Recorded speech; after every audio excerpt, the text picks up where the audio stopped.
নির্বাচনী ইশতেহার এবং জনগণের সামনে স্বাক্ষরিত জুলাই সনদের প্রতিটি দফা, প্রতিটি অঙ্গীকার অক্ষরে অক্ষরে বাস্তবায়ন করতে সরকার। প্রধানমন্ত্রী তারেক রহমান সরকারের নির্বাচনী ইশতেহার বাস্তবায়নের দলে নেতাকর্মীদের সহযোগিতা চেয়েছেন। তিনি বলেন, আমাদের একটি যুদ্ধ শেষ হয়েছে, এখন আরেকটি যুদ্ধ শুরু হয়েছে, সেটা হলো আমরা মানুষকে যে কথা দিয়েছিলাম তার বাস্তবায়ন করা।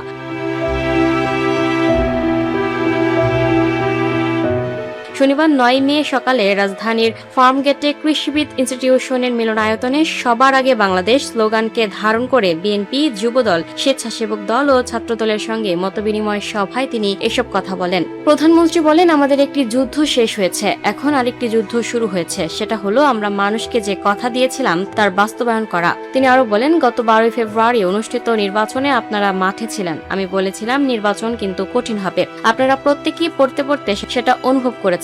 মানুষ আমাদের দলের পক্ষে, আমাদের নির্বাচনী ইশতেহারের পক্ষে সমর্থন দিয়েছে। নির্বাচনের আগে দেয়া ইশতেহার এখন জনগণের ইশতেহারে পরিণত হয়েছে উল্লেখ করে তারেক রহমান বলেন, নির্বাচনের আগের দিন পর্যন্ত আমাদের দেয়া ইশতেহার ছিল বাংলাদেশ জাতীয়তাবাদী দলের ম্যানিফেস্টো।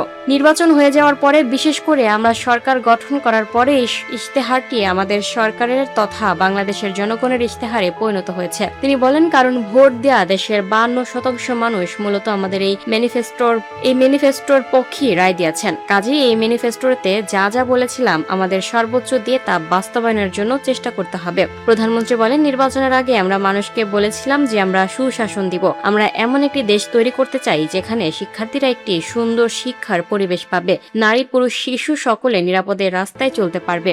তিনি বলেন, আমরা যখন স্বৈরাচারের বিরুদ্ধে, ফ্যাসিজমের বিরুদ্ধে আন্দোলন করছিলাম তখন বলেছিলাম যে আমাদের উপরে যে রকম অত্যাচার নির্বাচন হচ্ছে, গুম খুনের শিকার হতে হচ্ছে, তাতে আমরা রাজনৈতিক দলের নেতাকর্মীরা চাই দেশে এমন একটি রাজনৈতিক পরিস্থিতি হোক যেখানে আমরা বিতর্ক করব, স্বাধীনভাবে নিজেদের মত প্রকাশ করব। তারেক রহমান বলেন, আমরা বলি বর্তমান সরকার বিএনপি সরকার, অর্থাৎ সরকার ঠিকই আছে কিন্তু বিএনপি সরকার। সেজন্য বিএনপি যদি সহযোগিতা না করে অনেক ক্ষেত্রেই সরকার সফল হতে পারবে না।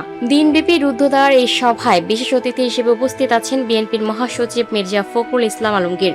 দলটির সিনিয়র যুগ্ম মহাসচিব রুহুল কবির রিজভীর সভাপতিত্বে সভায় স্থায়ী কমিটির সদস্য খন্দকার মোশাররফ হোসেন, আব্দুল মঈন খান, আমির খসরু মাহমুদ চৌধুরী, সালাউদ্দিন আহমদ, ইকবাল হাসান মাহমুদ টুকু, সেলিমা রহমান ও AZM জাহিদ হোসেনও উপস্থিত ছিলেন। উল্লেখ্য, 12 ফেব্রুয়ারি ত্রয়োদশ সংসদ নির্বাচনের পরে দলের মাঠ পর্যায়ের নেতাদের সাথে চেয়ারম্যান ও প্রধানমন্ত্রী তারেক রহমানের এটি প্রথম মতবিনিময় সভা।